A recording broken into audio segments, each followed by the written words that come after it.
Alrighty then, hello and good evening YouTube. Welcome back. My throat hurts. Welcome back to Nascar Thunder 2004. I can't imagine why my throat hurts. Could it possibly be from all the yelling? Nah.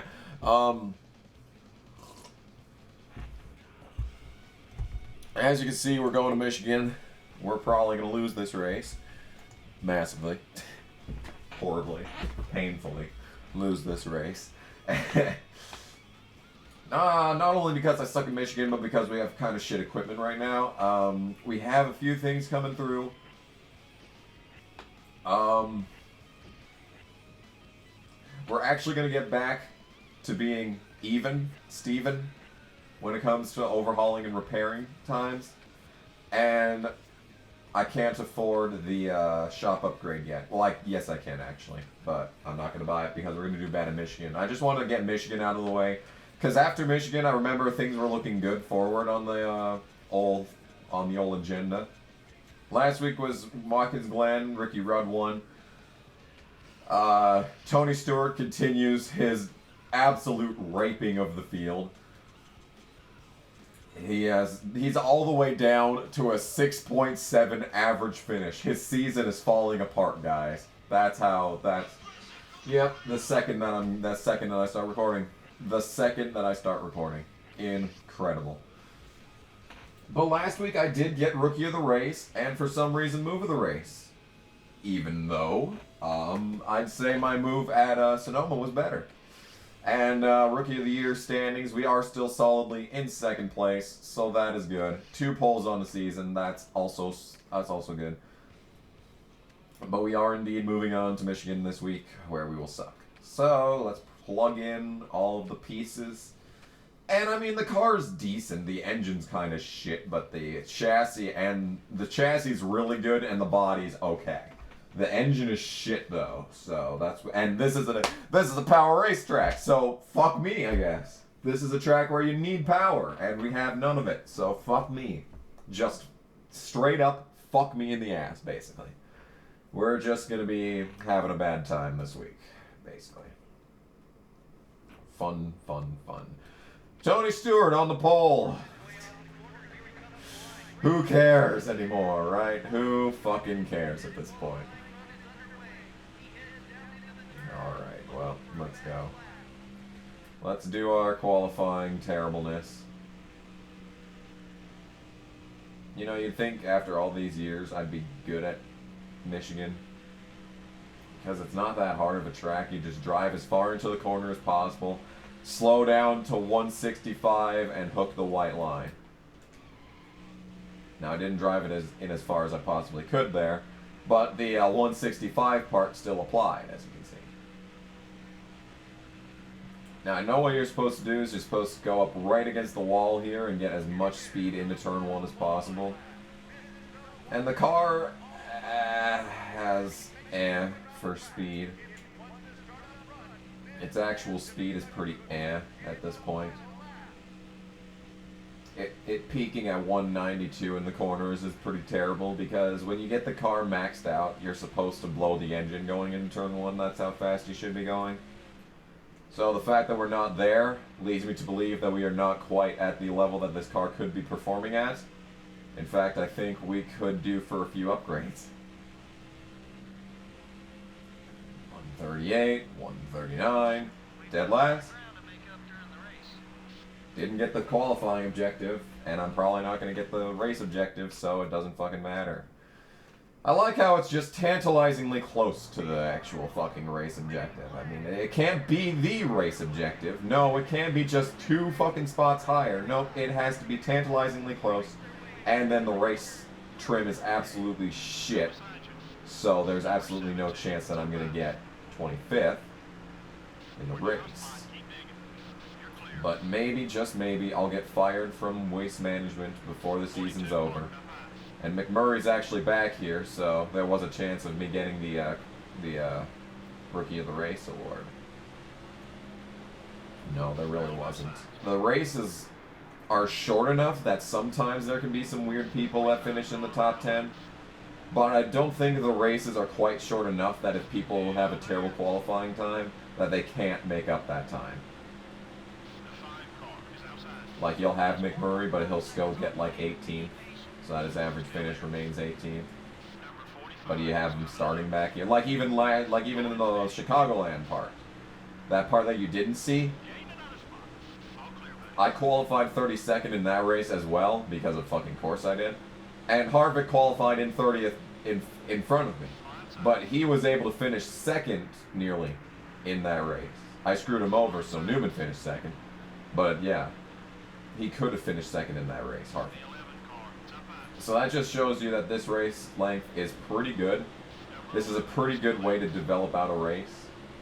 I mean, Kenny Wallace, you know, he starts out on the pole every week, but he never finishes well. And like the races here are short enough that, you know, he can't really do much. He'll fall back. He won't fall laps down like he will in 100% races, but he will pretty much be a non-factor.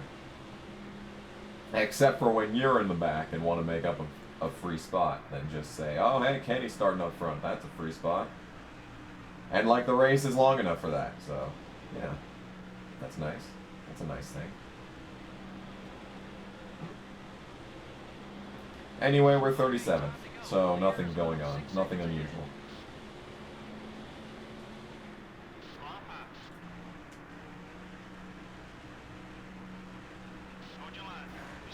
And that's a 30. No, it's a 10. That's stunning. And there's still McMurray, so hey, maybe there'll be a different rookie of the race for once. Wouldn't that be swell?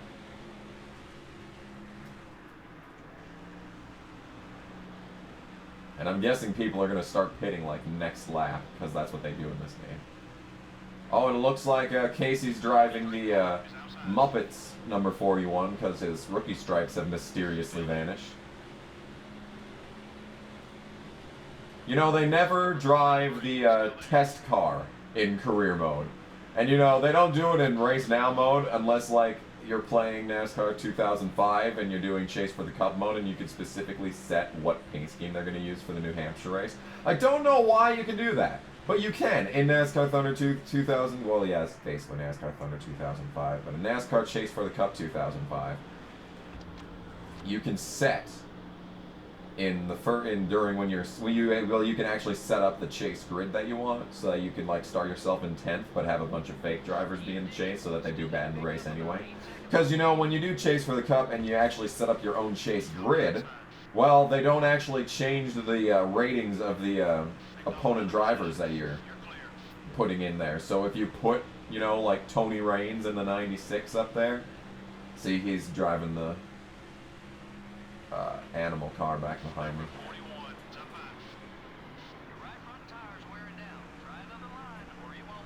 But yeah, they don't actually change the ratings of the drivers. They just change the fucking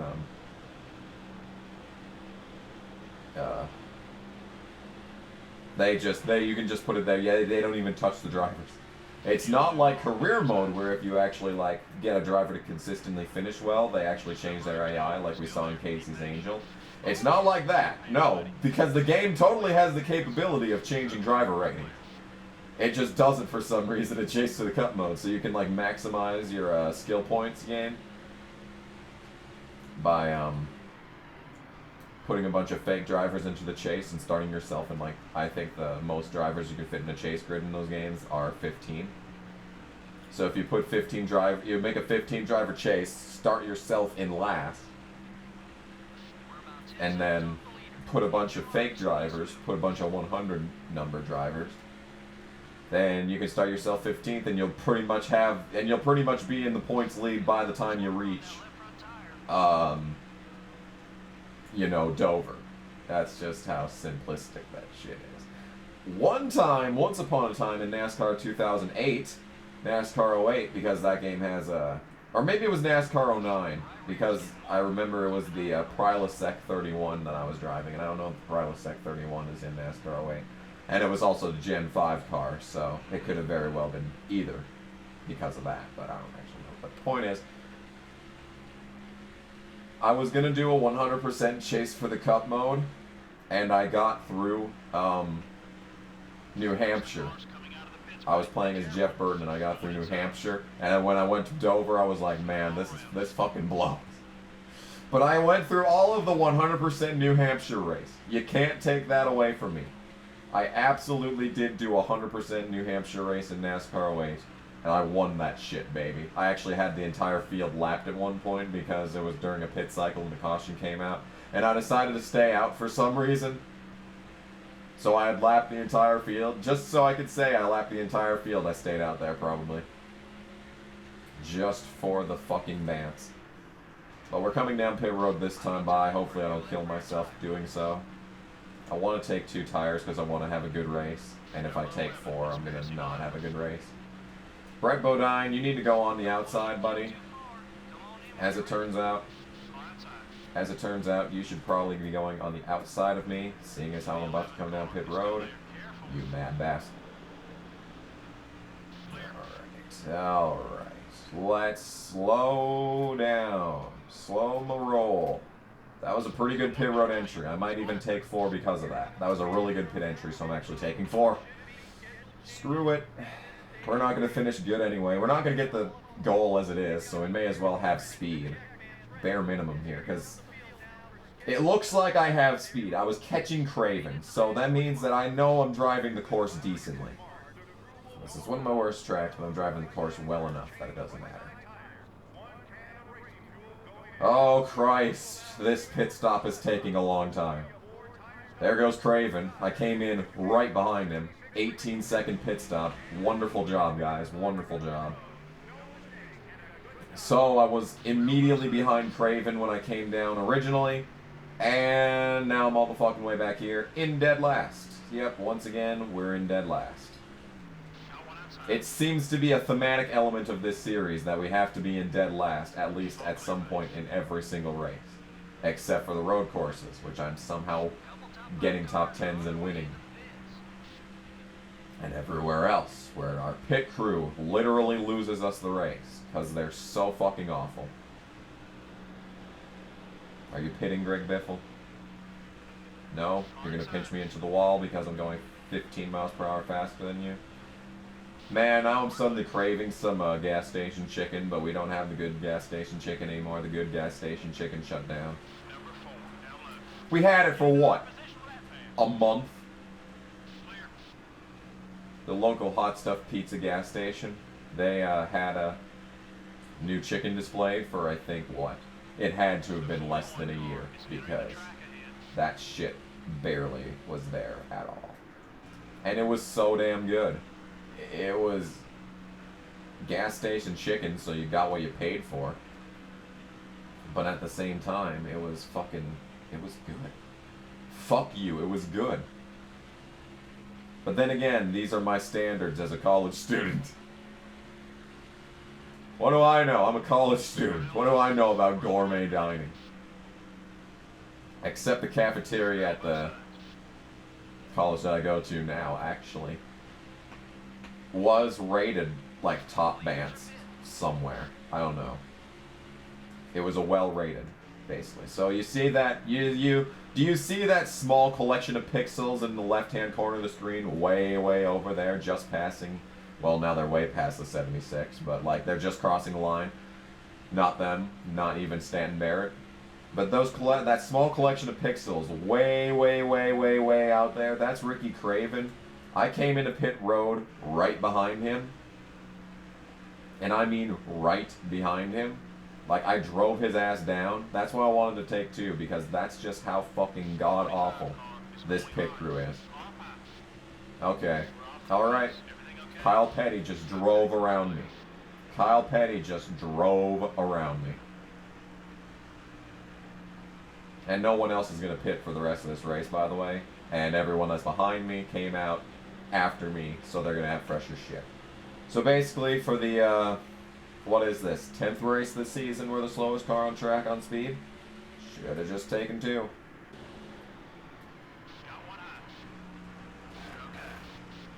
Cool. So much for all that speed that I thought I had for a second, because David Green drove me down. I passed Jack Sprague to get out of the 40s. But I think that's going away. Bye-bye to 40th fucking not being in 40th place. Goodbye to that. So that's fucking swell. No one's blown their engine in this race, though, I don't think. Because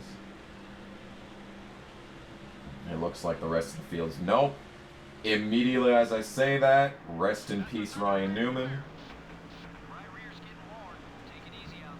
So that's a free spot. Fucking thank God for that. I'm probably about to lose 39th again.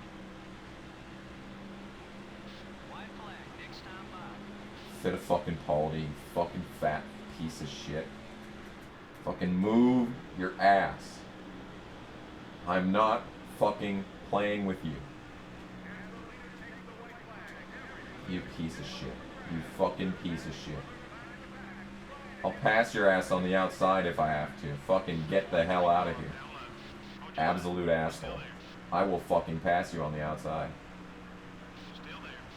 Bitch, I will pass you on the outside. I passed his bitch ass on the outside. That's how the fuck it's done. Well, it's better than the first Michigan race this year, where I brought a complete shit fuck mobile, didn't I? Or was that one of the fresh races? No, that was before the Infineon race, so it couldn't have been fresh. So yeah. I brought a complete shit piece last time that didn't have a 6158 chassis or whatever this is. And I ran dead last on pace. Well now, it only took a 6158 chassis to do it. But we finally made it up into the top 40. 37th at Michigan. I call this success.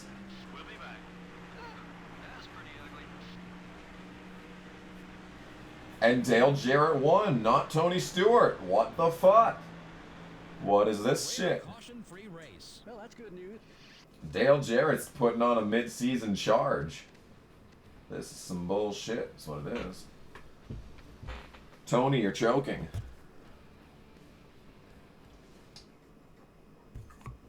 Alright, well. Bristol's next. Oh, praise the sun. Yes, and we're gonna have fresh shit for it. Oh, hell yeah. Lord Burton, White Button, you better be doing your thing today. White Button, you better do your thing. So, we have to repair all the shit again, like always.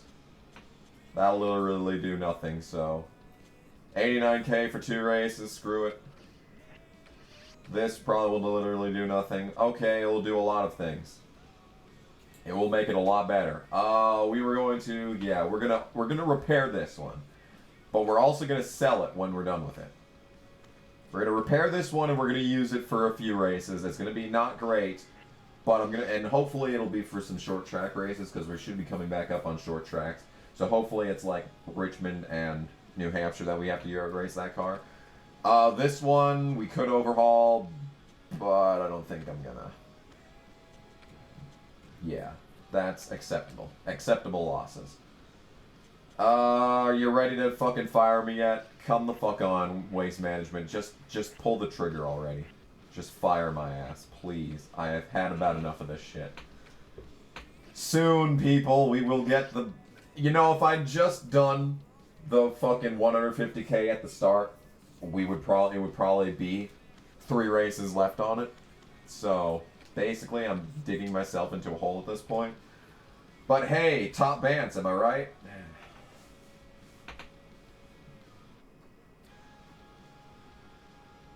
Yeah, it probably would, because this is race 24 of the season, isn't it? Yeah. Good shit by me, I gotta say. Okay, so Dale Jarrett wins number 3 on the year, I believe. He sweeps Michigan, so hey.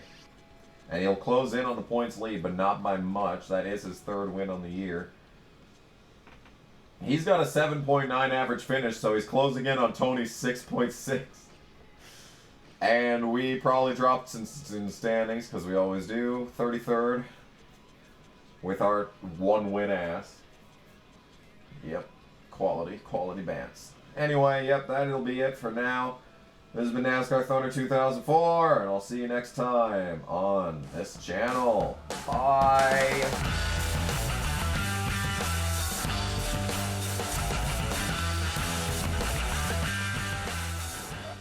I'm not sure what I was doing when I figured this out. Just hang on another second here. Yep. Yep. Keep coming. Keep coming.